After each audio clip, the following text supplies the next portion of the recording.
P&L doesn't stand for profit and loss. We don't want any loss. It stands for profit and longevity. You have to have a long-term look at staying viable. If you can't pay your bills, you're not a viable business.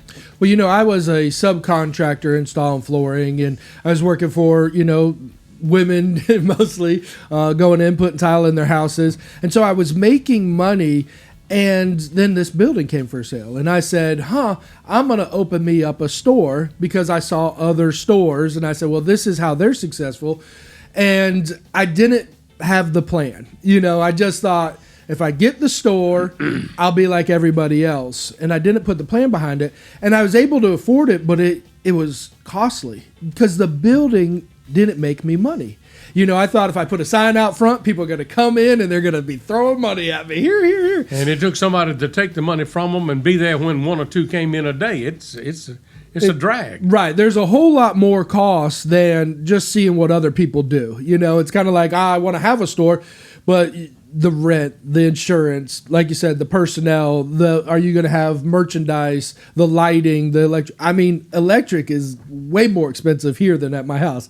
And those things I was not cautious about, and so I had a lot of losses because I didn't have that plan fully in place. If I were to do it all over again, I would definitely go more on the lines of internet. I would not have a building and do everything on the internet.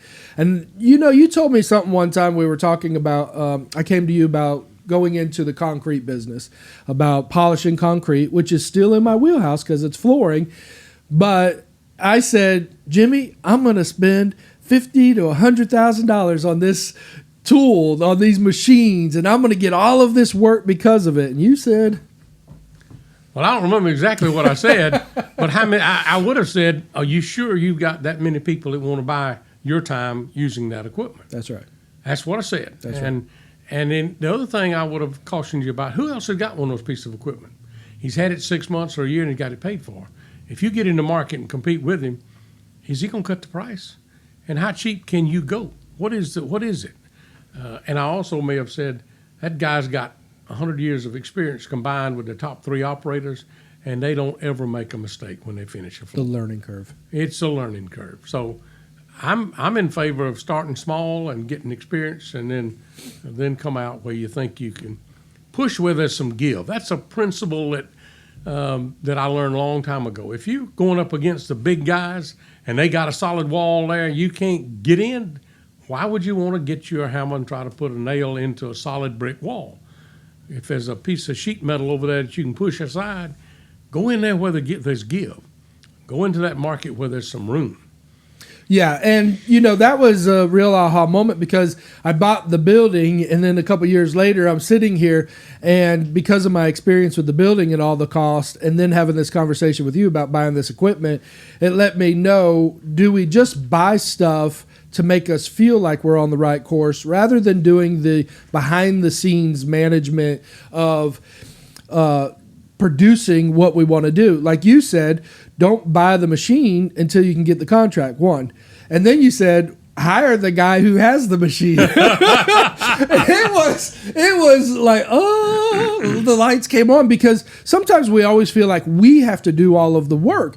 And you basically enlightened me to a whole new path of, you can manage the work, get the contract. I'm still doing concrete. I get the contract. I hire the guy. He does the work. He has the machines. If the machine tears down, it's his fault.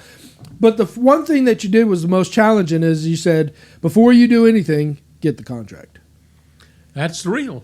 And That's real. It put pressure on me to have to rethink. It put pressure on me to do the work. I had a guy the other day, I was picking up a load of stuff, and I had a big trailer, and he thought I was a hot shot, and which is basically transporter.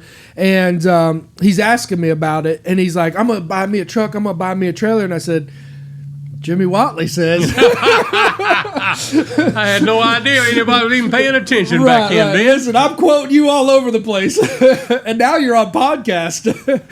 Hell, mercy. Good gracious. So, I use that information to him. He says, man, that's right. He was working for FedEx. He's used to transportation. He knows what it is to get a package to the place, deadline, stuff like that.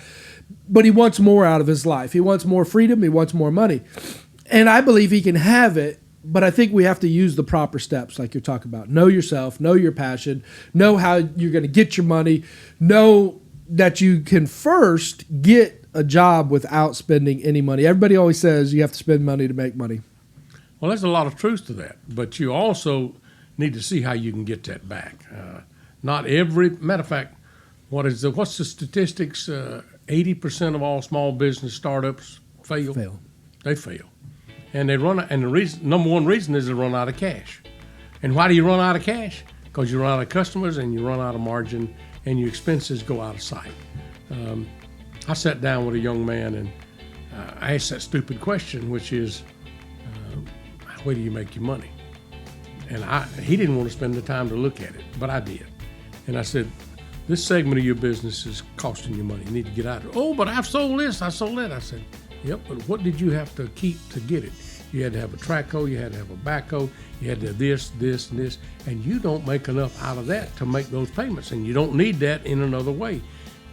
It dawned on him, but he wouldn't walk away from it. And he got squeezed like a grape. The bank called for him, and they carried him home. So, not everybody listens. Everybody's got their own drag in their own personality. It's I've got it too. None of us are perfect.